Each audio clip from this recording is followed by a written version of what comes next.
This is Axis and Allies Global 1940 2nd Edition, a truly massive tabletop board gaming experience. In this episode, I guess, of this tutorial series, we're going to try going over the political situations of all the powers. Since it's 1940, not everyone is involved. They all have unique political situations, some with more freedom than others. And I suppose we'll start with Germany. Germany has the most freedom out of probably anyone. They're already at war with France in blue, the United Kingdom in the tan, and Australia in gray. At any time, they can declare war on the Soviet Union, China, or the United States.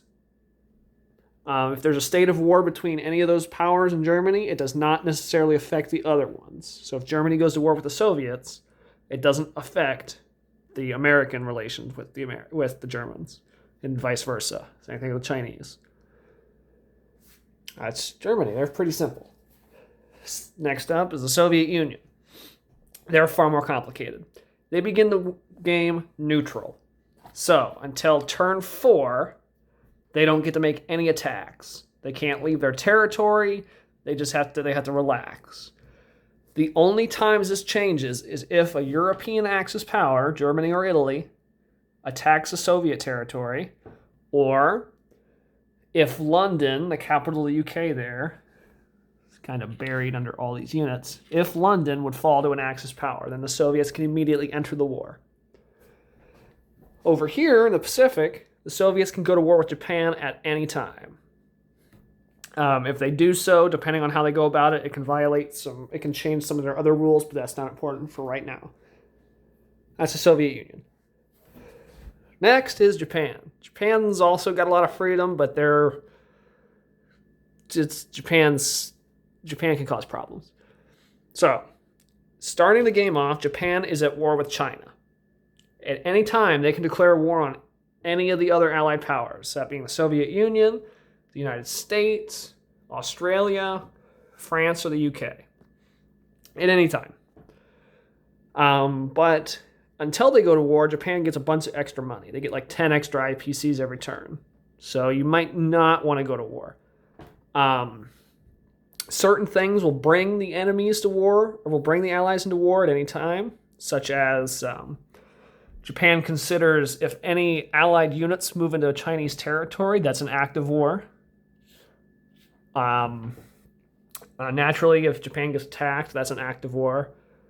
And if Japan ends their movement of any of their ships in a sea zone around an American island, that's an act of war. And that's Japan. Moving right along. Next is China. China's pretty irrelevant. China begins the game at war with Japan. You can declare war on Germany and Italy at any time, I suppose. Odds are you're not going to ever see them. China's got a lot of rules. Chinese troops can never leave original Chinese territories with 2 exceptions. And original Chinese territories are the ones with these little sun-like markers under them. So your units are pretty much bound to China. The only exceptions are Hong Kong and Burma. Those are the only exceptions. China also has limits on what they can build. They can only build infantry or artillery. And they can only build artillery if every territory that this little red line goes through is under Allied control. That's China. Next is the United States. The United States is also a neutral power at the beginning of the game, just like the Soviet Union. They can't get in the war until turn 4, or unless they're attacked by somebody. If they're attacked by any Axis power, they are able to declare war on all of the Axis powers. They're free to do any of that. In the Atlantic here, none of your ships, only your combat ships can move, and they either have to stay in a sea zone connecting to American territory. So like C-Zone 101 or C-Zone 98 here, or well, 89. Or they can go to C-Zone 102. That was the only limit. Those are the only things you can do on the Atlantic side. So you have to be either somewhere where there's American land or in C-Zone 102. On the Pacific side, you got a little bit more freedom. The only restriction is you cannot end your movement, or well, you can't move through a C-Zone adjacent to a Japanese island. So you wouldn't be able to move here to the Marianas or move through it. You'd have to move those ships all the way around. That's it for the Americans. Next is the UK. The UK begins the game at war with Italy and Germany. At any time, they can go to war with Japan. They're not really constrained by much of anything. At the beginning of the game, they're just in the war. They're just ready to go. Next, we have Italy. Italy begins the game at war with France, the UK, and Anzac down there.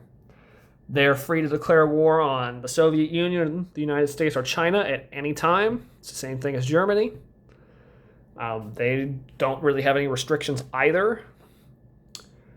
Next is Australia, often abbreviated as Anzac. They're pretty much the same thing as the UK. They're at war with Germany and Italy. They can go to war with Japan at any time that they see fit. They don't really have any restrictions. And next is France. France is pretty much irrelevant, but we'll go over it anyway. France begins the game at war with Germany and Italy. They are able to declare war on Japan at any time. It won't really make a difference either way. Like I said, France has been pretty much irrelevant in this game. So that's a basic overview of the political situations for the major powers in Axis and Allies Global Authority.